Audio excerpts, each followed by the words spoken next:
ಇಲ್ಲಿ ತನಕನೂ ನಾವು ಸ್ವಾಮಿಯ ಒಂದು ಈ ಯಾತ್ರೆಯಲ್ಲಿ ಭಾಗವಹಿಸ್ಕೊಂಡು ಶನೀಶ್ವರ ಸ್ವಾಮಿಯ ಅನುಗ್ರಹ ಬೇಕಾ ನಿಮಗೆ? ದೇವ್ರನ್ನ ಯಾರು ಅತಿ ದೇಹದ ಒಳಭಾಗದಲ್ಲಿ ನಾನು ಅನ್ನೋ ಅಕ್ಷರ ಮನಸ್ಸಿನಲ್ಲಿ ಬರ್ದೇ ಹೋಗ್ಬಿಟ್ಟಾಗ ಎಳ್ಳು ದೀಪವು ನಿನಗಯ್ಯ, ತಿಲಾನ್ನದಾನವು ನಿನಗಯ್ಯ. ಸ್ವಾಮಿಯ ದರ್ಶನಕ್ಕಾಗಿ ಜನಸಾಗರವೇ ಹರಡಿತ್ತು. ಆ ಭಗವಂತನ ಅನುಗ್ರಹದಿಂದ ಇಲ್ಲಿವರೆಗೂ ನಡ್ಸ್ಕೊಂಡ್ ಬಂದಿದ್ದೀವಿ. ಇಲ್ಲಿವರೆಗೂ ಯಾವುದೇ ಒಂದು ವಿಘ್ನ ಆಗ್ಲಿ ಅಡಚಣೆ ಆಗ್ಲಿ ಏನು ಇಲ್ಲಿ ಸಮಸ್ಯೆ. ಶನೀಶ್ವರ ಸ್ವಾಮೀಜಿ ಇಲ್ಲಿ ಸೇವೆ ಮಾಡಿದ್ರೆ ನಿಮ್ಮ ಇಷ್ಟಾರ್ಥ ಈಡೇರುತ್ತೆ.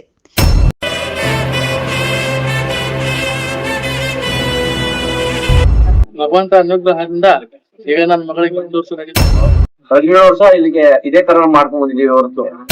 ಸಾವಿರಾರು ಜನರು ಸ್ವಾಮಿಗೆ ಮೊರೆ ಹೋಗ್ತಾ ಇರೋದು ಯಾಕೆ ಗೊತ್ತಾ? ಏನೋ ತೊಂದ್ರೆ ತಾಪತ್ರಗಳು ಮತ್ತೆ ವಿಘ್ನಗಳಾಗುವಂತದ್ದು ಏನು ಇನ್ನೂವರೆಗೂ ನಡೆದಿಲ್ಲ. ಜನ ಸಪೋರ್ಟ್ ನಮ್ಗೆ ತುಂಬಾ. ನಂದು ಗಂಧ ದೇವಸ್ಥಾನ ನಾನು ಅನ್ನೋ ಒಂದು ಅಕ್ಷರ ಬಿಟ್ಬಿಟ್ರೆ ಭಗವಂತನ ಏನು ಬೇಕಾದ್ರೂ ಸಾಧಿಸ.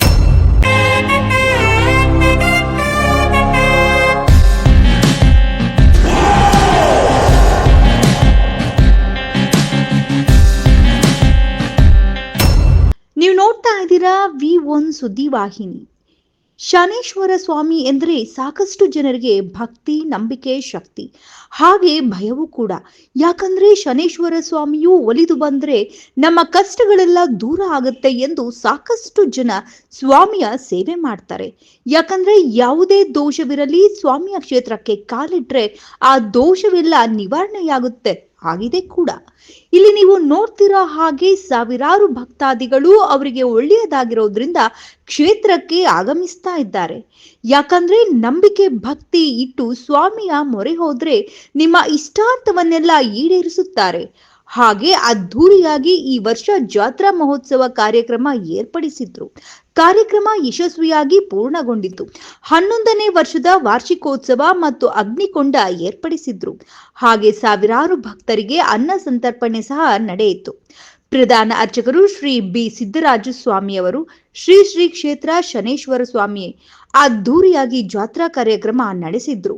ಹಾಗೆ ಬರುವಂತ ಭಕ್ತಾದಿಗಳು ಯಾರೇ ಆಗಿರಲಿ ಅವರ ಕಷ್ಟ ಏನಿದೆ ಎಂದು ಸ್ವಾಮಿಯವರ ಮುಖಾಂತರ ನೋಡಿ ಅವರಿಗೆ ದಾರಿ ಮಾರ್ಗವಾಗಿದ್ದಾರೆ. ಹಾಗೆ ಭಕ್ತಾದಿಗಳು ಸ್ವಾಮಿಯವರ ವಾಗ್ದಾನ ಕೇಳಬೇಕು ಎಂದರೆ ಪ್ರತಿ ಶನಿವಾರ ವಾಗ್ದಾನವಿರುತ್ತದೆ. ಹಾಗೆ ಅಮಾವಾಸ್ಯೆ, ಹುಣ್ಣಿಮೆ ದಿನದಂದು ವಿಶೇಷ ಪೂಜಾ ಕಾರ್ಯಕ್ರಮಗಳು ನಡೆಯುತ್ತೆ. ಸಕಲ ಭಕ್ತಾದಿಗಳು ಸ್ವಾಮಿ ಆಶೀರ್ವಾದ ಪಡೆದು ಧನ್ಯರಾಗಿ ಹೆಚ್ಚು ಮಗದಷ್ಟು ಕ್ಷೇತ್ರದ ಬಗ್ಗೆ ತಿಳಿಯಬೇಕೆಂದರೆ ಇಲ್ಲಿ ಕಾಣುತ್ತಿರುವ ನಂಬರ್ ಅನ್ನ ಸಂಪರ್ಕಿಸಿ. ಸ್ಥಳ ಎಂ ಗೋಪಹಳ್ಳಿ, ಬಿಡದಿ ಹೋಬಳಿ, ರಾಮನಗರ ತಾಲೂಕು ಮತ್ತು ಜಿಲ್ಲೆ. 2009 ದೇವಸ್ಥಾನ ಉದ್ಘಾಟನೆ 2009 ಇಟ್ಟಿಗೆ ಪಾಯ ಹಾಕಿ ದೇವಸ್ಥಾನ ಸಂಪೂರ್ಣವಾಗಿ ಅವತ್ತು ಮೊದಲನೇ ಪೂಜೆ ಅಂದ್ರೆ 2009 ಮೊದಲನೇ ವರ್ಷ. ಇಲ್ಲಿಗೆ 17 ವರ್ಷ ಆಗಿದೆ ನಡೀತಾ ಇದೀವೋ. 17 ವರ್ಷ ಇಲ್ಲಿಗೆ ಇದೇ ತರ ಮಾಡ್ಕೊಂಡ್ ಬಂದಿದೀವಿ ಹೊರತು. ಭಕ್ತಾದಿಗಳು ಅಂದ್ರೆ ಅವರ ಜನ ಸಪೋರ್ಟ್ ನಮ್ಗೆ ತುಂಬಾ ಇದೆ. ಆ ಭಗವಂತನ ಅನುಗ್ರಹದಿಂದ ಇಲ್ಲಿವರೆಗೂ ನಡ್ಸ್ಕೊಂಡ್ ಬಂದಿದ್ದೀವಿ. ಇಲ್ಲಿವರೆಗೂ ಯಾವುದೇ ಒಂದು ವಿಘ್ನ ಆಗ್ಲಿ ಅಡಚಣೆ ಆಗ್ಲಿ ಏನು ಇಲ್ಲಿ ಸಮಸ್ಯೆ ಬರಲಿ. ಇದೇ ತರ ಸೇಮ್ ಇದೇ ತರನೇ ವರ್ಷಕ್ಕೂ ಇದೇ ತರ ಮಾಡ್ತಾ ಇರೋದು. ಅದ್ರೊಳಗೆ ಏನು ತೊಂದ್ರೆ ತಾಪತ್ರಗಳು ಮತ್ತೆ ವಿಘ್ನಗಳಾಗುವಂತದ್ದು ಏನು ಇನ್ನೂವರೆಗೂ ನಡೆದಿಲ್ಲ. ಒಂದು ವಿಚಾರ ಹೇಳ್ತೀನಿ, ದೇವ್ರನ್ನ ಯಾರು ಅತಿ ದೇಹದ ಒಳಭಾಗದಲ್ಲಿ ನಾನು ಅನ್ನೋ ಅಕ್ಷರ ಮನಸ್ಸಿನಲ್ಲಿ ಬರ್ದೇ ಹೋಗ್ಬಿಟ್ಟಾಗ ನಂದು ಸ್ವಾರ್ಥಕ್ಕೆ ಮತ್ತೆ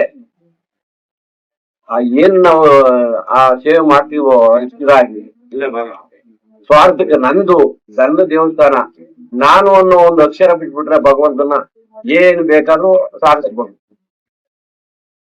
ನಮ್ಮ ಮುಖಾಂತರ ಜನಗಳು ಬರ್ತಾರೆ. ಜನಕ್ಕೆ ಅವನ ಕಡೆಯಿಂದ ಒಂದು ಅನುಗ್ರಹ ಮಾಡಿಸ್ಕೊಳ್ಬೇಕೆ ಹೊರತು ನಮ್ಮಿಂದ ಏನು ನಡೆಯಕ್ಕಾಗಲ್ಲ.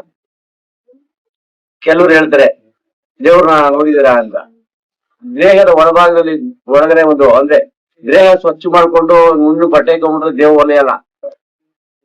ದೇಹ ಸ್ವಚ್ಛವಾಗಿರ್ಬೇಕು. ಮೇಲ್ ತೊಳ್ಕೊಂಡ್ಬಿಟ್ರೆ ಹೋಗಲ್ತು. ಹೊರತನ ಒಳಗಡೆ ದೇಹದ ಒಳಭಾಗದಲ್ಲಿ ಇರ್ಬೋದು.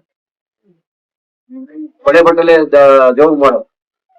ಅಂದ್ರೆ ಇದ್ರೊಳಗೆ ಕಲ್ಮಶ ಇರ್ಬಾರ್ದು. ಆ ಒಂದು ಆತ್ಮಶುದ್ಧಿಯಾಗಿದ್ದ ಕಣ್ಣು ಮುಚ್ಕೊಂಡು ಇವೆಲ್ಲ ಕೂತ್ಕೊಂಡು ಕಣ್ಣು ಮುಚ್ಕೊಂಡು ಧ್ಯಾನ ಮಾಡಿದ್ರೆ ನಿಮ್ ಮನೆ ದೇವ್ರು ಎಲ್ಲಿದ್ರು ನಿಮ್ಗೆ ಕಾಣಿಸ್ತಾನೆ. ಅದು ಸತ್ಯ. ನಮ್ಮಲ್ಲಿ ಅಕಸ್ಮಾತ್ ಯಾರಾದ್ರೂ ಗಾಣಸಂಕ ಆಗ್ಲಿ, ಯಾರಾದ್ರೂ 8 ಗಂಟೆ ಜಗಳ ಆಗಿ ಓಡೋಗಿರೋದಾದ್ರೆ ಇಷ್ಟೇ ದಿನದಲ್ಲಿ ಕರ್ಸ್ಕೊಡ್ತೀವಿ ಅಂದ್ಬಿಟ್ಟು ಸುಮಾರು ಒಂದು 100-140 ಜನ ಕರ್ಸ್ಕೊಡ್ತೀವಿ. ಈಗ ಇನ್ನು ಮುಂದಕ್ಕೆ ಸೋಮವಾರ, ಶನಿವಾರ, ಹುಣ್ಣಿಮೆ, ಅಮಾವಾಸ್ಯೆ ಈ 4 ಇಲ್ಲಿಂದ ಸ್ಟಾರ್ಟ್ ಮಾಡ್ತೀರಿ. ಶನಿವಾರ, ಅಮಾವಾಸ್ಯೆ, ಹುಣ್ಣಿಮೆ, ಸೋಮವಾರ ಕಂಟಿನ್ಯೂ ಆಗಿ 11 ಗಂಟೆಯಿಂದ 1 ಗಂಟೆ, 2 ಗಂಟೆಯಿಂದ 4 ಗಂಟೆ ಲಾಸ್ಟ್.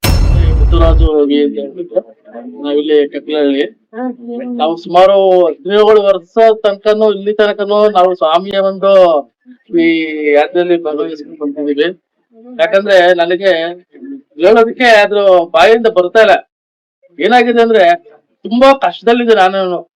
ನನಗೆ 2 ಮಕ್ಕಳುಗಳು, ಒಂದು 9 ತಿಂಗಳಿದ್ದಾಗೇನೆ ಅದು ಹೊಟ್ಟೆಲೆ ಸುತ್ತಾಗಿತ್ತು. ಅದ್ರ ನಂತರ 5 ವರ್ಷ ಆದ್ಮೇಲೆ ಮತ್ತೆ ಇನ್ನೊಂದು ಗಂಡು ಮಗು ಆಯ್ತು. ಅದು 6 ತಿಂಗಳಿಗೆ ಅದು ಸತ್ತೋಗ್ಬಿಡ್ತು. ನಾವು ನಮ್ಮ ದುರಾದೃಷ್ಟ ನಮ್ಗೆ ಗೊತ್ತಿಲ್ಲ. ಅದಾದ್ಮೇಲೆ ಬಂದು ನಾನು ಈ ಕ್ಷೇತ್ರದ ಸ್ವಾಮಿನ ನಾನು ಬೇಡ್ಕೊಂಡಾಗ ನನಗೆ 9ನೇ ವರ್ಷಕ್ಕೆ ಒಂದು ಹೆಣ್ಣು ಭಗವಂತ ಅನುಗ್ರಹದಿಂದ ಈಗ ನನ್ನ ಮಗಳಿಗೆ